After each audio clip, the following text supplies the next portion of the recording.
Trump has announced that Iran is begging to make a deal. What's going on, guys? It's Ricky with TechBud Solutions here with a super quick market update. Markets are rallying based off of, this is day 2 of the closure of the Strait of Hormuz, or really more of the blockage that the U.S. was now or is now partaking in the Strait of Hormuz, and still no attack. So again, that is something to celebrate. And of course, Trump had to go on Truth Social and announce that Iran is begging to make a deal. It's not like he's ever said this in the past before, but guess what? As soon as he said it, markets pushed higher. So again, this time it has to be true, because there's no way that he would ever be lying just to pump up the market to later end up going back on his word. Nonetheless, I do want to make you guys aware that not tomorrow, on Thursday, Trump and the Iranian officials are supposed to meet to actually work on a possible agreement. Remember, they met last Saturday while Trump was at the UFC event,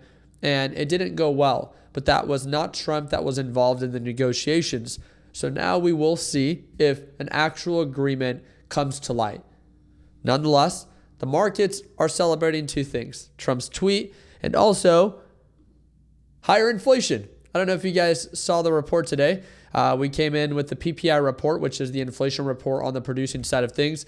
I wanted to pull it up. I thought I had it there. PPI report, 4%. We went from 3.4 to 4%. But again, market's expectation was 4.6. That's just my 2 cents. From 3.4 to 4%, a 0.6% jump. That's not a small jump. But guess what? The market's at such a high expectation that even if it came in a little bit below, it's like, it's not that bad. We're at 4% inflation on the producing side of things. We haven't been this high in at least the last 12 months. And again, what happens to producers gets passed down to consumers. But guess what? The markets don't care about it right now. They're celebrating it, right? They're like, it's not going to really matter. Iran war is pretty much over. If the Iran war is over, oil prices are likely to drop. And then if oil prices drop, then energy drops, and then everything eventually will drop, right? I get that. But is the Iran war over? I don't know. We'll see, right? But according to Trump, they're begging to make a deal. He's never said it before, right? Never. Not once. Maybe 5 times. Not once, though, right?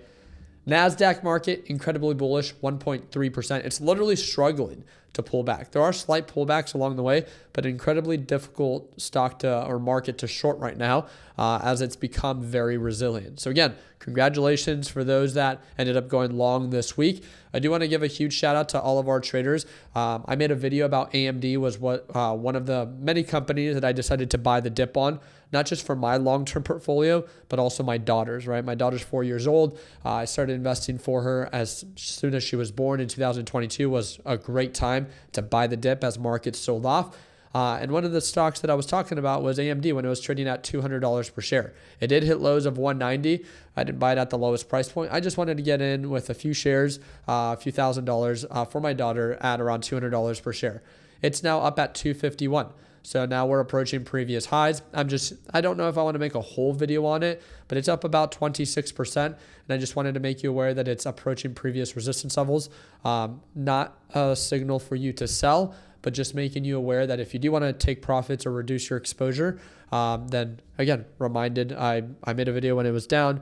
Now it's up. I'm thinking about trimming the position on this one, at least for my portfolio. My daughter is incredibly young. So, 14 years from now when she's 18, she can do whatever it is that she wants for it. But nonetheless, wanted to do my part in keeping you guys up to date. And again, I want to make sure that you guys are aware of the series of news that's going on, right? NASDAQ market, talked about the inflation rate being at 4%, one of the highest levels since February of 2023. Again, markets don't care about this right now. I promise you, they will weeks from now. It's because Iran news is too important right now. It's too crucial, right? And remember, markets are rallying based off of the possible idea of not just a ceasefire, but an overall end to this war. So right now we know that Iran is at the Strait of Hormuz, and so is the U.S. If for whatever reason, I hope not, right? But for whatever reason, if they begin attacking one another, all of this, the ceasefire agreement, it all gets thrown out the door. So again, just be aware, right? Don't be scared to be invested and to go long. Just be aware that it can shift on a dime if that type of escalation presents itself, right? What else did I want to talk about? I want to talk about oil. If you don't believe the ceasefire agreement, I don't think oil is incredibly cheap right now. Oil is down a little bit and airlines are up. So congratulations. We also talked about the airline industry being aggressively hit negatively, right? Because 30% of their expenses are oil. So they're up, celebrating the potential ceasefire and end to this war. But if they start attacking one another again, could this be a potential dip buy opportunity on oil? Again, I like talking about these ideas, not because they have to happen, but I want you to be aware of, okay, what can go up if markets begin to go down, if more escalations present themselves. That's all, right?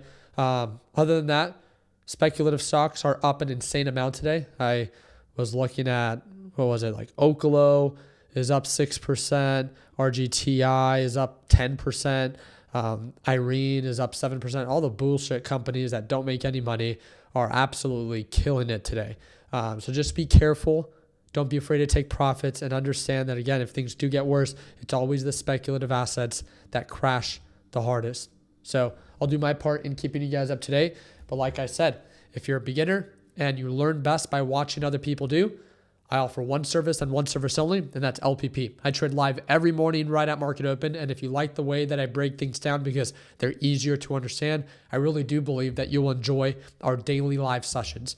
If you want to take 2 minutes, click that second link in the description down below.